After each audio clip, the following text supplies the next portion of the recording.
Well, good afternoon or evening, everyone, and thanks so much for joining us for On the Record. I'm Congresswoman Ashley Hinson, and today our very special guest happens to be my neighbor right here in the Longworth building, Congresswoman Abigail Spanberger from Virginia. So good to be with you, my office neighbor here in the Longworth building. And could you just tell everyone who's watching a little bit more about yourself and about your district? Absolutely. And it's very funny that we're doing this office to office because we are literally one wall across from each other. I'm Abigail Spanberger. I represent Virginia's 7th District in Congress, and Virginia's 7th District is a long, skinny district, 10 counties in total. And my district, we've got suburban communities, rural communities. I wrap around the city of Richmond and stretch northwards and southwards 7 counties. We've got a variety of industry within our district. I've got a lot of cattle operations, dairy operations, row crops, and specialty crops. It's a great district to represent, and I was elected in 2018, so I've been here just a little bit longer than you, Ashley. But I'm excited to serve in Congress, excited to serve my hometown district in Central Virginia, and I serve on the Foreign Affairs Committee and the Agriculture Committees. Yes. Well, and it's awesome to hear more about your district too, because obviously Iowa's 1st congressional district, very similar in makeup to yours, where we have a lot of agriculture, we have a lot of manufacturing, we have a mix of suburban and rural. And so that's why I think when I came in and I met you, and obviously we're office neighbors, and we had those discussions about the makeups of our district. There are a lot of places where you and I can work together, and a lot of members of Congress can work together. Despite what you might hear on the 5 o'clock news, it does actually happen here in Washington, D.C. So I wanted to get together today to talk specifically about a bill that we introduced together. And if you could give a little of the context, you mentioned you've been here since 2018. So you worked last year on a lot of the programs and relief from the pandemic. So if you could kind of give some of the context about the genesis of the PPP program and the CARES Act and how that all played out through the end of last year, and then we'll inform everybody who's watching about what we're working on going forward. Absolutely. So for those of us thinking back to early 2020, the pandemic really came upon us relatively quickly, and it was very clear that instantly it was going to impact our businesses across the spectrum. And I think, Ashley, what's interesting about both of our districts is they're little examples of all sorts of different districts, heavily suburban or heavily rural. There's something that is similar between our districts and so many of our other colleagues who represent, majority suburban or majority rural districts. Right. So when the pandemic was occurring, we really recognized very quickly that we needed to step up and support small businesses, particularly when we were having closures nationwide. And businesses were shutting their doors and thinking about what does this mean for the economy and what does this mean for our small businesses, ensuring that they had a lifeline and could stay afloat, could continue making payroll, continue ideally keeping their employees on, but also ensure that they have doors to open at the point in time that it became safe to do so. So that was the birth of the Paycheck Protection Program, which initially, we put it into place through our bipartisan legislation and as a COVID relief package, continuing from there. And it's gone through some iterations, and we've made some adjustments. The initial ruling in terms of how the dollars needed to be spent initially were too restrictive. So we made adjustments to that to provide more flexibility to business owners. And one of the things that's really important for farmers and ranchers is ensuring that farmers and ranchers are using their gross receipts rather than their net receipts in order to submit their applications for PPP.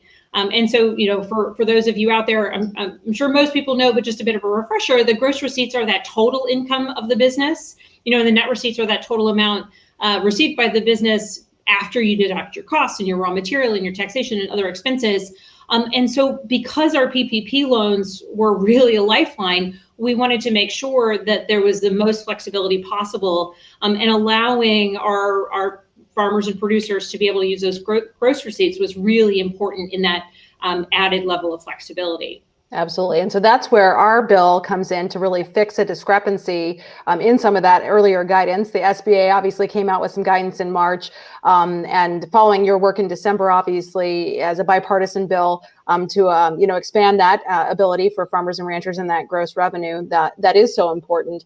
We realized there was kind of a loophole in there for people who had already applied and who had already had their loans forgiven and needed that access to that lifeline as well. And so that's where our bill, the PPP Equity Act, came into play. It's a bipartisan bill that will help extend that retroactively to those who had already been through the process, had applied, and had their loans forgiven. And you talk about the ranchers, you talk about the farmers who needed that access, and those sole proprietors also who were so heavily impacted and maybe had a little bit of a different system in terms of their accounting processes from some of the companies that applied. It was a true need that you and I both worked together and saw. It affects thousands of our constituents in our districts back home, and it's something we're working toward actually seeing it through the process right now. We're building our coalitions and getting co-sponsors every day. So maybe can you, for everyone who's watching, just detail how this process actually works? Because it's not as simple as you and I working together, getting our names on a bill, and it just passes. Yeah. There's a lot of behind the scenes work that happens to get a bill from introduction to fruition and then through both chambers and signed by the president. Well, so typically, and I'm going to do what usually is supposed to be happening, but we're still in the midst of this pandemic. And so because of that, it's not back to business as usual. So typically, Ashley mentioned building a coalition. And what that means is person by person, member of Congress by member of Congress saying, listen, I've got this bill. I think it might be of interest to you. And so that means that we're doing a little bit of research on people's districts to recognize who would have a significant constituency that would be impacted by this issue, who would see the clear need for this change, just as a basic issue of fairness, and just getting out there, frankly, and hustling. In the old days before the pandemic, we would walk around with these little pieces of paper kind of shaped like this and pass them out on the floor, called floor cards, to say, like, I've got this piece of legislation, I think you're interested. And people would tuck them in their jacket pocket, or at least the men would. Yeah, we throw them in our purses, right? Yeah. And then, follow up from there and say, okay, remember we talked about this bill. And so now a little bit of the hustling is kind of working the phones and calling people or flagging for our legislative teams who do a lot of overlap, are constantly going out and making sure that other people know about these pieces of legislation. And it's really building the momentum of a bill that you can build through adding co-sponsors, through pushing it with committees of jurisdiction, and just continuing that churn. So that's the stage of building coalitions. And I think the benefit of working on a piece of legislation like this is it's so straightforward that we clearly identified that it was needed. So why would it not have been needed in the earlier days? Right. And I think a lot of what's the feedback I'm getting from businesses, and I'm sure you're hearing this too back home, is, hey, look, things happen so quickly. A lot of what was passed last year was well-intentioned and it moved very quickly. The guidance was issued very quickly, but we have to work on making things better if we don't get it right the first time. And so that's exactly what this does. It says, okay, here's something that maybe was unintentional that we want to make sure we're fixing so that people can access those resources. Because I think we all know, we have to wear masks in the chamber. We're working on getting everybody vaccinated. The quickest way to get everybody back to normal is to make our businesses whole so they can keep their doors open, and then obviously get everybody back up to normal and herd immunity and get rid of this pandemic so we can get life back to normal, because I think we're all ready to do that.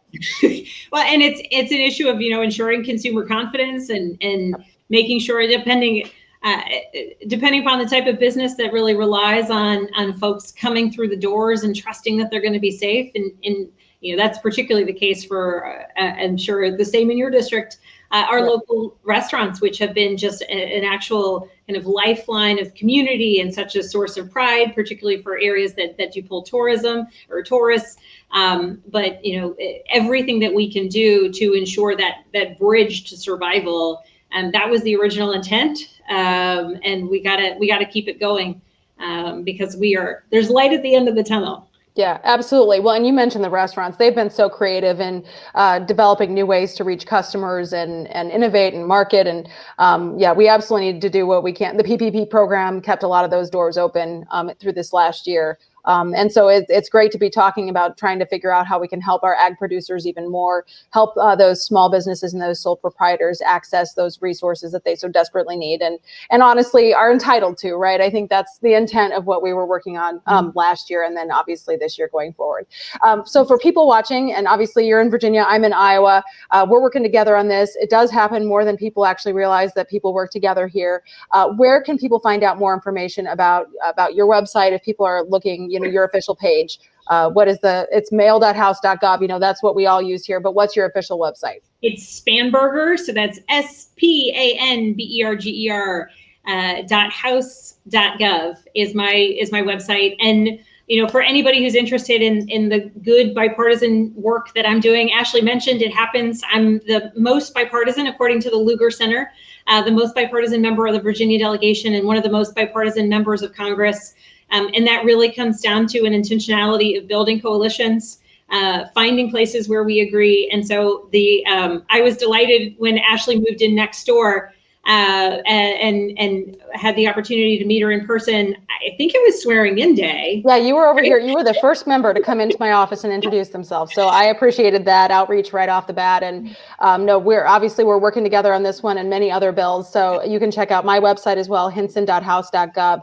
We're putting all this information out so you can reach out to us if you have any questions. If you're interested in accessing the program, we would love to engage with you on how you can do that and how you can help us accomplish the goals of getting this across the finish line also. So, well, did I miss anything, Abigail? Are we good? Have we covered PPP equity? Awesome. I think that's it. And it's one of those bills. It's so straightforward. It makes so much sense. We just got to keep pushing, building the coalition, and moving forward. Get it done. Ladies, get it done here in Washington, D.C. Well, thank you, Congresswoman, for joining us today for this special edition of On the Record with Ashley Hinson. And thank you, everybody, for watching. And we appreciate it. Have a great Wednesday evening.